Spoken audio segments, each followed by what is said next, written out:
O mes pabandom kažkam gal paskambinti. Yra toks Tomas, ką tik nusipirko naują mašiną, Golfą, trečią, tamsiai mėlynos spalvos, pirko Kėdainiuose, yra iš Šakių, 19 metų. Išduokit mašiną, kad yra vogta. Iš Kėdainių policijos. Rolandas Mackevičius bus. Tai palauk, turbūt kad tada reikia dar kartelį, man vardą pavardė jo. Tomas nėra pavardės, juodas Golfas. Ir ką jis padarė? Tamsiai mėlynos spalvos. Nusipirko Golfas trečias. Nusipirko Kėdainiuose, pats yra iš Šakių, 19 metų.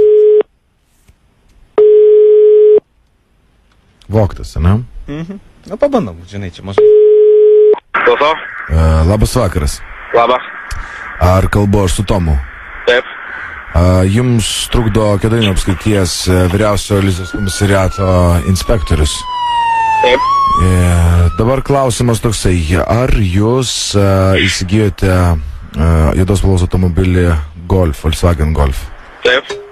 Ar jūs registravote jau savo automobilį? Golfą? Ar jūs registravote jau savo automobilį? Dar tik šiandien išpasiu. Ar jūs žinote, kad automobilis yra paskelbtas mūsų apskrityje kaip vogtas? Kodėl? Ar jūs suprantat, ką reiškia jūsų klausimas? Nelabai. Na, tai kodėl jūs užduodat, jeigu nesuprantat, ką uždavinėjat tada? Aš turiu omeny, kad jūsų automobilis yra paskelbtas paieškoje ir jums pirmiausia reikėtų važiuoti neregistruoti, o į komisariatą pas mus atvažiuoti su automobiliu. Į kurį? Į trečią. Į Kėdainių? Taip. Kaip? Ne, į Kėdainius. Kur Kėdainiuose? Tu iš Šakių pats esi, aš kaip žinau, ar ne? Taip, pats aš iš Šakių. Tai va, į Kėdainius, į trečią komisariatą. Čia prie stoties bus. Aha, supratau.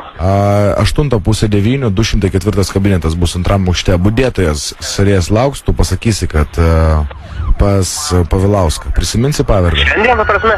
Ne, rytoj, 8:30 ryte. Aha, supratau. Kelkraštyje sustojam. Ar girdi mane puikiai?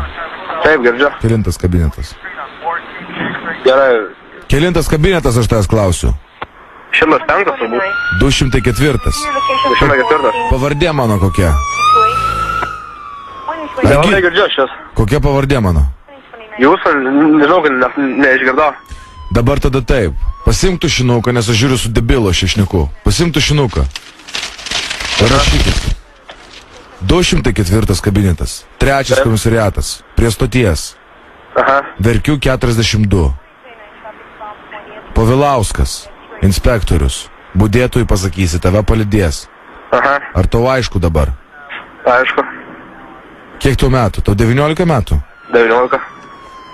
Toks, atrodo, jau turėtum būti normalus, o vis dar debilas. Tai kaip šis praeisės saugas, aš ką tik pats matau automobilį. Aš tau sakau, kad jis pas mus yra paieškoj. Aha. Ar tu supranti tokį dalyką? Suprantu.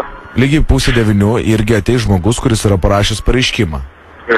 Ir aiškinsimės, kas čia įvyko tada. Gerai. Tiek žinių. Žiūrėk dabar. Dar vienas dalykas. Taip. Zip FM. Radijos tada Zip FM tave trukdo. Busted. Iš Vilniaus. Eikit širdį. Trišikai kelias. Visas drebu dabar. Gotcha, bitch! Tomai, Padarė šitą bairį. Agnė užregistravo tave, mes tiesiog pasinaudojom informaciją, kurios buvo mažai, bet tu prisigavai, kaip sakant. Eina, šitą aš šiaip prieš pusę valandą šitą automobilį įsigijau. Aš dabar jau važiuoju namo. O gerą nusipirkai tačką bent jau. Nebloga. Supratau. Jau būčiau, nežinau, rytoj tikrai važiavęs į tos Kėdainius. Na nieko. Tik tai noriu pasakyti, nevairuok išgeręs, bet būtinai atšvesk. Gerai, dėkui. Ačiū tau už pokalbį, iki. Jo, visą, iki. Iki. Va, matai, Sako, aš visas drebu varšas. būtų atvažiavęs. Matai, pataikė man karštų, taip nusipirko ir galvoju, blema, čia taip greit susiekė mane. Tai sėkmės vairuojant jam, o mes dar būsim 13 minučių čia kartu.